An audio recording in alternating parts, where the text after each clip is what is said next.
Assalamualaikum warahmatullahi wabarakatuh. Kembali lagi bersama saya. Pada pertemuan sebelumnya, kita telah membahas berkaitan dengan bagaimana komponen RPP, Rencana Pelaksanaan Pembelajaran, kemudian eh, pada kesempatan kali ini kita akan melanjutkan dari pembahasan sebelumnya. Ya, sebagaimana saya akan mereview terlebih dahulu apa yang sudah kita sampaikan di pertemuan sebelumnya, yaitu yang pertama berkaitan dengan hakikat RPP, kemudian bagaimana berkaitan dengan prinsip-prinsip dalam pengembangan RPP, kemudian komponen dan sistematika RPP. Pada kesempatan kali ini, kita akan membahas berkaitan dengan bagaimana langkah-langkah penyusunan RPP.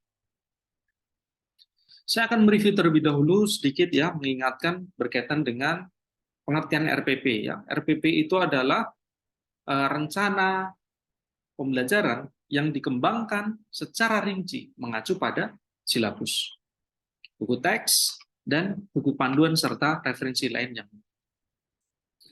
Sebagaimana kita ketahui di pertemuan sebelumnya telah kita bahas ada 7 komponen, ya, 7 komponen dalam RPP, mulai dari identitas sampai media alat sumber bahan.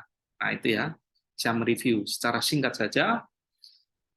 Kemudian kita juga telah membahas berkaitan dengan prinsip-prinsip RPP, ya, mulai dari harus memuat kompetensi dasar, mulai dari sikap spiritual, sosial, pengetahuan dan keterampilan, atau KI1, KI2, KI3, dan KI4. Kemudian idealnya satu RPP itu dilaksanakan dalam 1 kali pertemuan. Kalau ada pertanyaan lain, bagaimana kalau kita menyusun RPP itu kita buat dalam 2 atau 3 pertemuan? Boleh, dengan catatan gitu ya. Kita harus bisa melakukan spesifikasi antara pertemuan 1, kedua, dan ketiga itu secara detail. Sehingga apa? Untuk mengukur ketercapaian untuk masing-masing pertemuan itu nanti bisa terukur gitu ya, secara jelas. Kemudian yang selanjutnya harus memperhatikan perbedaan individu siswa, berpusat pada siswa, berbasis konteks gitu ya, sebagaimana yang kita jelaskan di pertemuan sebelumnya. Kemudian ada juga kita harus berorientasi kekinian, gitu ya, mengembangkan kemandirian belajar, memberikan umpan balik dan tidak lanjut, gitu ya, feedback. Kemudian kita harus memiliki keterkaitan dan keterpaduan antar kompetensi dan atau antar muatan. Jadi harus koheren ya, runtut. Gitu. Terus kemudian harus memanfaatkan teknologi, informasi dan komunikasi.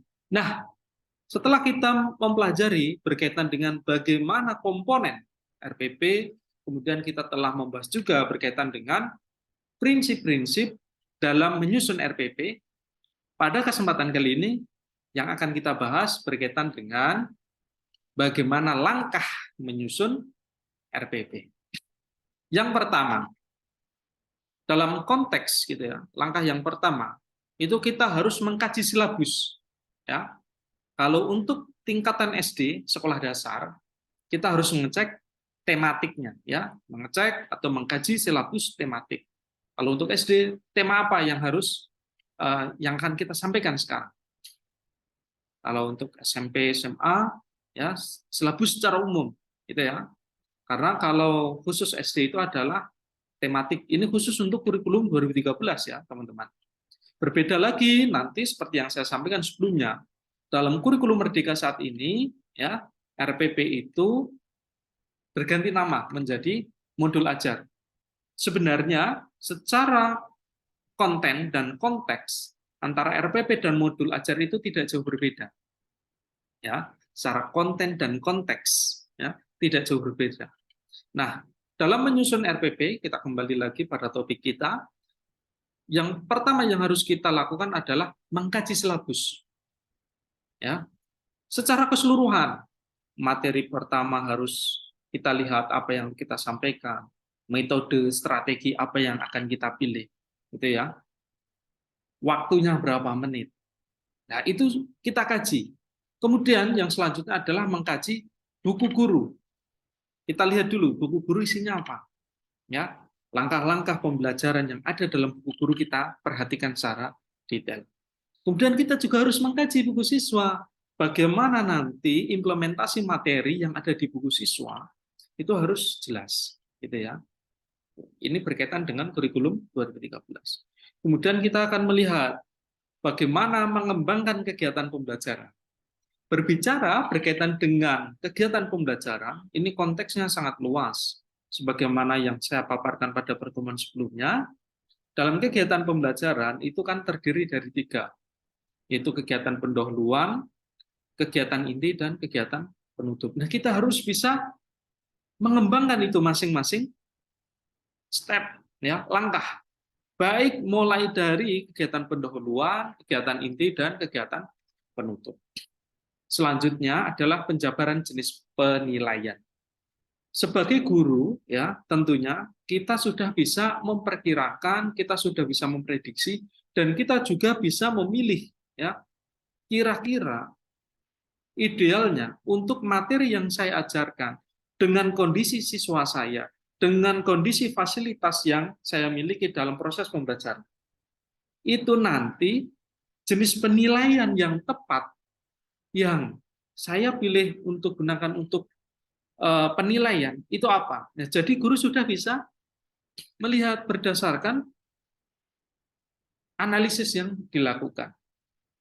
Selanjutnya adalah menentukan alokasi waktu. Nah, alokasi waktunya mau berapa menit nih? Untuk materi ini contoh 45 menit. Jadi perlu teman-teman perhatikan ya, untuk tingkat SD, SMP, dan SMA itu alokasi waktunya per JPL itu berbeda. Untuk SMA itu 45, untuk SMP 40, dan untuk SD 35 menit per JPL. Jadi teman-teman harus perhatikan itu. Oh, kira-kira harus mengajarkan ini SD, SMP, atau SMA ya? Nah, gitu ya. Itu harus pahami dulu. Selanjutnya adalah menentukan sumber belajar. Selain dari buku siswa, tentunya guru harus mampu mencari sumber belajar yang lain. Baik itu media internet, ya, YouTube, dan lain sebagainya, majalah atau lain sebagainya.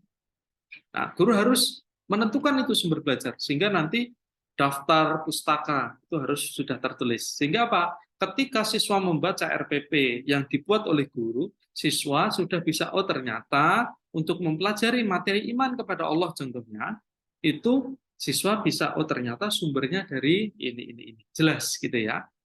Oke. Nah, sebenarnya siapa pihak yang terlibat dalam menyusun RPP? Tentunya RPP itu tidak serta-merta kita buat jadi gitu ya.